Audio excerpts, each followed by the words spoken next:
Rebonjour, on est arrivé à la deuxième étape que j'ai décidé de découper la chose.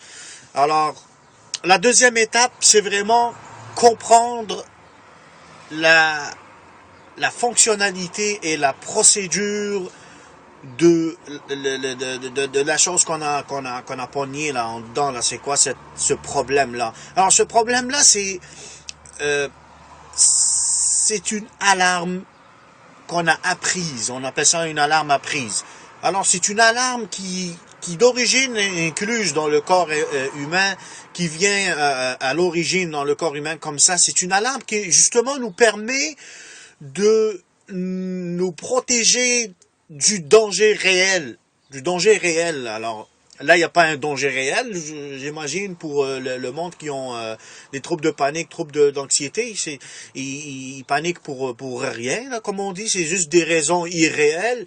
Mais c'est ça, la crise de panique, c'est comme une alarme qui nous protège du vrai danger, mettons comme je sais pas, un lion qui sort comme ça, ou un ours qui nous sort comme ça, qui nous jaillit, puis euh, le corps humain, il va réagir par rapport à ça, il va donner une alarme, il va booster le corps humain, va donner l'oxygène dans le corps, puis la respiration va accélérer, la circulation sanguine va commencer à s'amplifier pour donner justement de la force.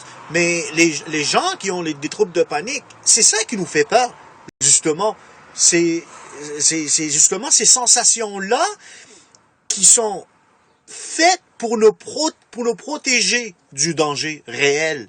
Alors, on a peur on a peur du sang qui circule, puis ça, c'est pour nous donner de la force, pour réagir au danger réel. Alors là, il n'y a pas de danger réel, donc on commence à faire ça, donc on l'amplifie, on se dit, mon Dieu, on va mourir.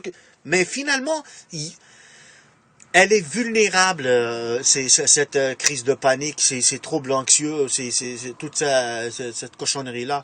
Elle est vulnérable, elle fait rien du tout. Elle a un pic et elle redescend après. Elle n'a pas le choix. On meurt pas de ça, on devient pas fou de ça, on n'étouffe pas de ça. On perd pas conscience avec ça, on prend pas le diabète avec ça, on n'a aucune maladie qu'on peut attraper avec ça. C'est juste une alarme qui a une petite période, ça dépend, de 5 minutes à 10 minutes, ça peut aller jusqu'à 20 minutes, qu'elle peut rester au pic, puis après ça, elle n'a pas le choix, elle va redescendre. Elle va redescendre, puis c'est ça que je vais vous expliquer dans la troisième étape. Alors, c'est ça qu'il faut comprendre. C'est juste une affaire de système d'alarme, pareil comme un système d'alarme dans une voiture ou le détecteur de fumée dans la maison. Je veux dire, le son ou le bruit que ça fait, est-ce que ça tue quelqu'un? Ça tue quelqu'un? Le bruit de la voiture, justement, je suis dans ma voiture en arrière. Ben c'est ça, ça a donné comme ça, puis je m'excuse si c'est le décor vous plaît pas trop là. Donc, justement, est-ce que ça vous a fait peur, une alarme un jour, d'une voiture? C'est vrai, ça vous effraie pour aller chercher, pour voir qu'est-ce qui s'est passé, il y a quelqu'un qui a dévalisé la voiture, mais pas plus. Ça tue pas, ça rend pas fou, ça étouffe pas, il y a pas de diabète, il y a pas de folie, il y a pas de perte de conscience. Et rien de tout ça. Alors c'est juste une alarme. Ça va continuer comme ça jusqu'à ce que vous éteigniez votre voiture ou la batterie va se décharger. Mais c'est ça qui arrive dans le corps humain.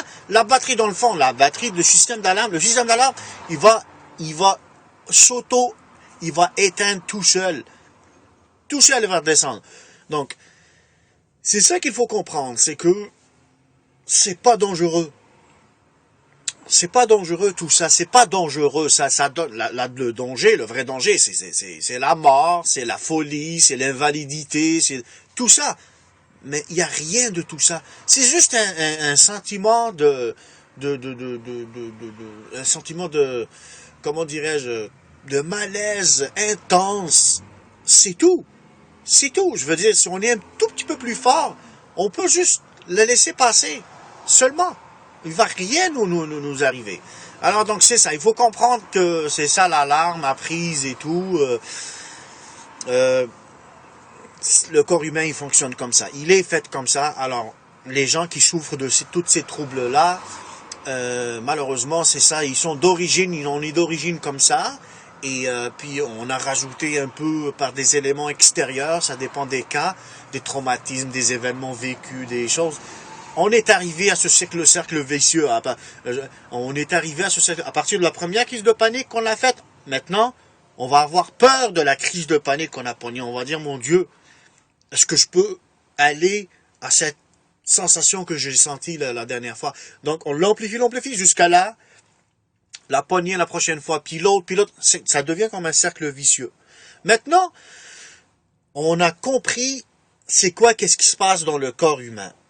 Le maximum, mes amis, c'est juste ces sensations-là de tremblement, de circulation sanguine, de respiration accélérée, je sais pas, des étourdissements peut-être, maximum, mais pas plus que ça.